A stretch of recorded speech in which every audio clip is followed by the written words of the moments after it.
C'est simple. Aujourd'hui, je vous parle de UFC Fight Night Oliver versus Gamrot. On est déjà samedi après-midi, donc cet événement est vraiment ce soir. Mais je m'en fous. Je veux vraiment avoir mes prédictions qui soient sorties pour les combats avant qu'ils arrivent.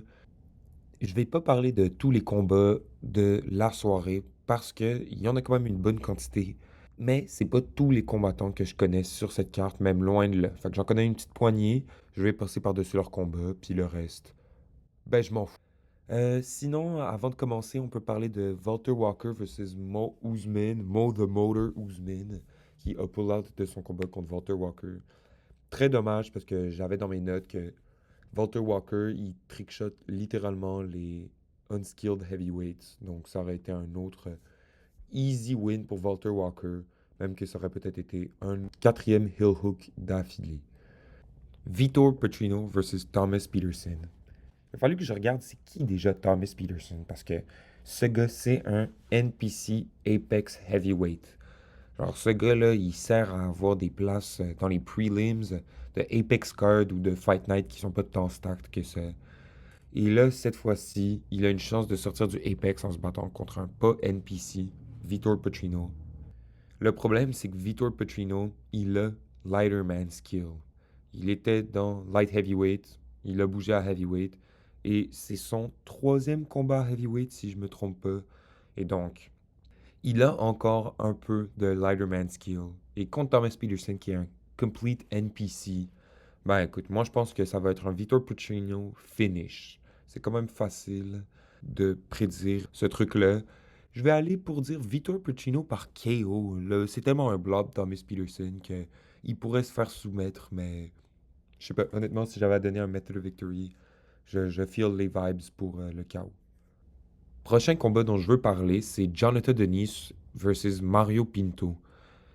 Déjà sur le main card, fight d'avant, honnêtement, Ricardo Ramos versus Conor Lee. J'ai aucune idée c'est qui. Je peux même pas mentir, là. Vous pouvez me dire que je suis un casual si ça vous tente, mais moi, j'ai aucune idée c'est qui. Jonathan Denise, je l'ai vu se faire exploser contre Marcin Tybura. Et Mario Pinto, je pense que je l'ai jamais vu. Mais j'ai regardé un peu son record et honnêtement, j'ai pas trouvé ça si pire que ça. 10-0. Et au contraire de Jonathan Denise, qui a eu un combat quand même proche contre Alvin Hines dans son dernier combat. Alvin Hines, en plus, lui, c'était censé être un NPC qui va se faire défoncer. Et il a eu une bonne performance. Donc moi, Jonathan Denise, il m'a vraiment pas tant impressionné. Donc honnêtement, je vais juste prendre le gars que je pense est un peu plus en forme. Peut-être qu'il est un peu plus léger, plus rapide. Il n'a pas encore perdu, il a des performances un peu plus impressionnantes. Fait que je veux dire Mario Pinto par KO ou par décision. Euh, Jonathan Denise est résistant et il s'est fait finish par Marcin Tybura. Mais Marcin Tybura, c'est le heavyweight gatekeeper. Je dis ça, mais Marcin Tybura s'est fait exploser dans son dernier combat. Fait que, à voir, honnêtement. Je feel Mario Pinto, undefeated, un peu plus léger, plus grand. Ouais, moi, je vais dire KO décision, Mario Pinto.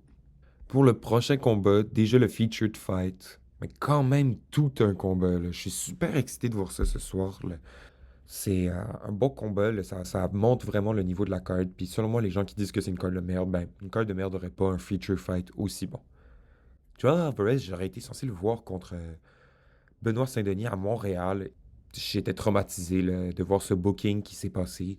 Parce que Joel Alvarez, il aurait explosé Benoît Saint-Denis. Tu sais, maintenant, Benoît Saint-Denis, il a récupéré du aura.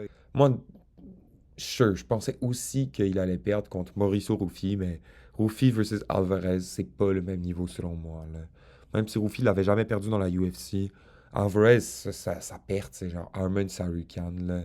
Ça, c'est pas le pire des combats. Puis je l'ai regardé, c'est surtout qu'il a reçu un gros coup de coude puis il pissait le sang. Donc, c'est pas qu'il a abandonné rien, mais les docteurs, ils ont dû l'arrêter. Que Joel Alvarez, je pense qu'il a comme un 100% finish rate, là, quand il gagne. Donc, ça, là, ça vaut pas rien. Et Vincent Luque.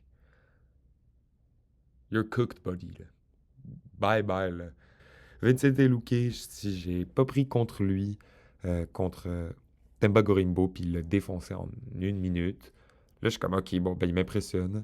Contre Kevin Holland, ils se battent ensemble. Puis là, je suis comme, ah, Kevin Holland, c'est ce genre de combat qui perd. Kevin Holland le détruit, là. C'est pas un good look, là. Moi, vraiment, là, je trouve ça complètement nul comme stat. Puis il y a un truc dont je veux parler aussi, là, c'est juste que cette année, il y a un curse qui est quasiment à 100% hit rate, là. Pire quasiment que les Brazilian Main Event. C'est vraiment les Hunk Welterweight. Genre, ces gars-là, là, ils ont la pire année du monde. Kamaru Usman, c'est le seul, je pense, là, qui a réussi à break ce curse-là.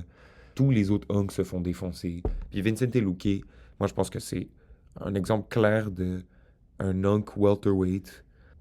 Un autre truc que je viens de me rappeler en plus, là, c'est qu'Alvarez, il a littéralement Lighterman skill. Comme oui, ce gars, il est énorme, puis il va dwarf Vincent Luque quand même, là. Mais se battre à 155 contre Arman Sarukan, qui est un top contender dans la division d'en dessous, le Lighterman skill va être présent. Puis Lighterman skills, c'est vrai, là, guys, là. Je vais dire Alvarez par finish dans la première ronde. Soumission ou KO. Bon, maintenant pour ce qui est du co-main event Davidson Figueiredo versus Montel Jackson. Encore une fois, un vraiment bon combat et un bon booking selon moi. Au début, j'étais pas si impressionné que ça parce que Montel Jackson, je vais être super honnête, je le connais pas tant que ça. Puis j'ai dû regarder son topology et son resume avant de me faire une opinion sur lui, mais Montel Jackson, bon record, le up-and-coming fighter, et Davidson Figueiredo, former champ, former marauder, là.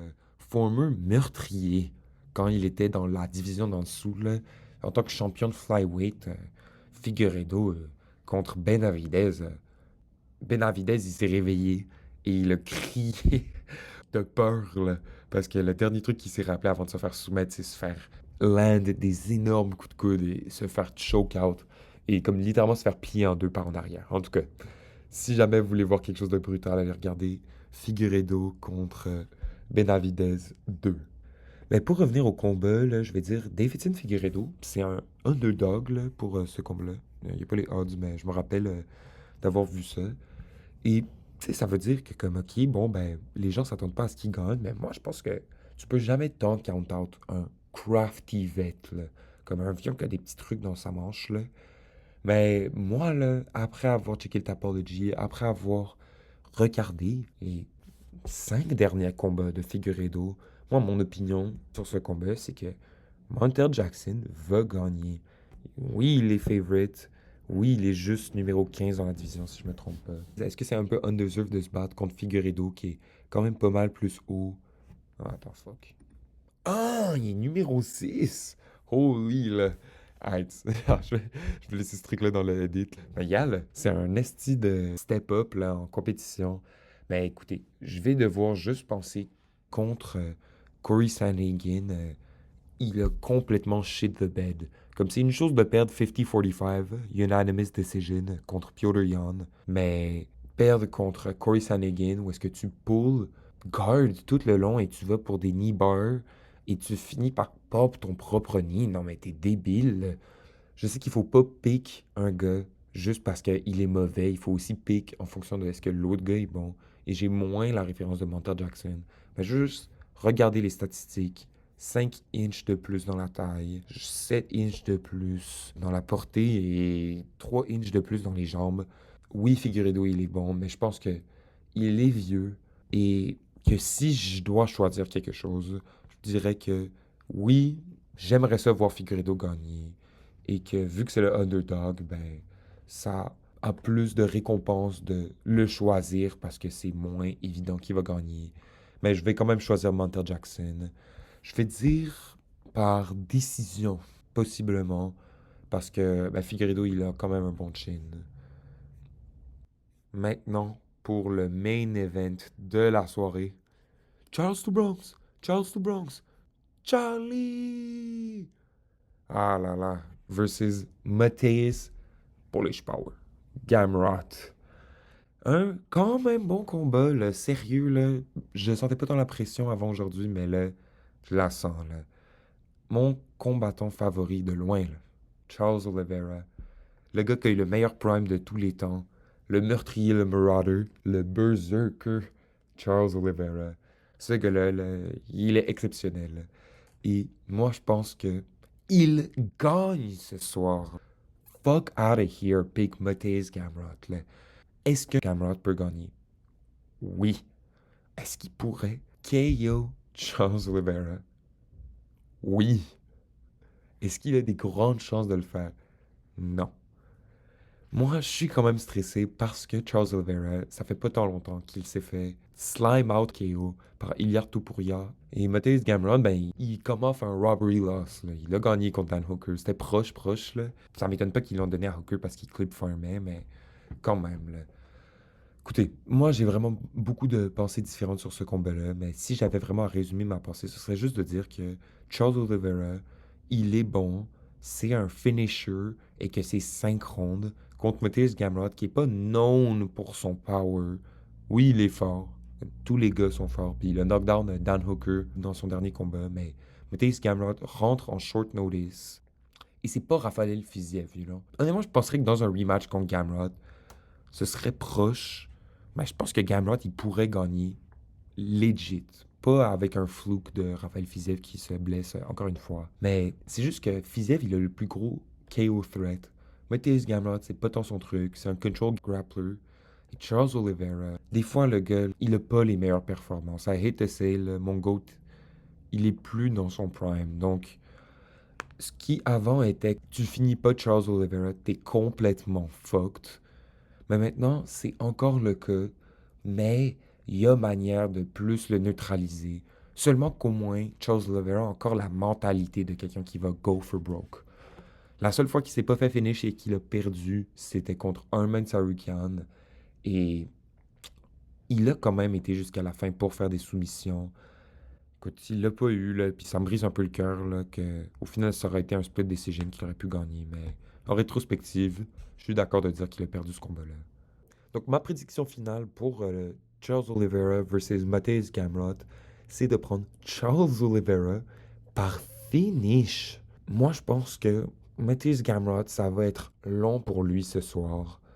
Et que même si Charles Oliveira n'a pas réussi à finish Chandler, là, cette fois-ci, c'est Mateusz Gamrot qui a peut-être plus de chances de se mettre dans des situations compromettantes où il va se faire finish. Et avec un peu de chance, Charles Oliveira est back. Je vais faire un pic ou une prédiction seulement parce que j'adore Charles Oliveira. Mon raisonnement normal me dit qu'il va gagner, en plus de mon cœur. Ok, donc moi, ça va être tout pour moi, là. Je vais dire merci encore une fois d'avoir écouté. Yo, legit, abonnez-vous là, si vous voulez entendre parler de la UFC et entendre les best takes dans Montréal. Donc, si vous pensez différemment de moi, ben écoute, laissez-le moi savoir dans les commentaires. On se voit une prochaine fois. Ciao les boss.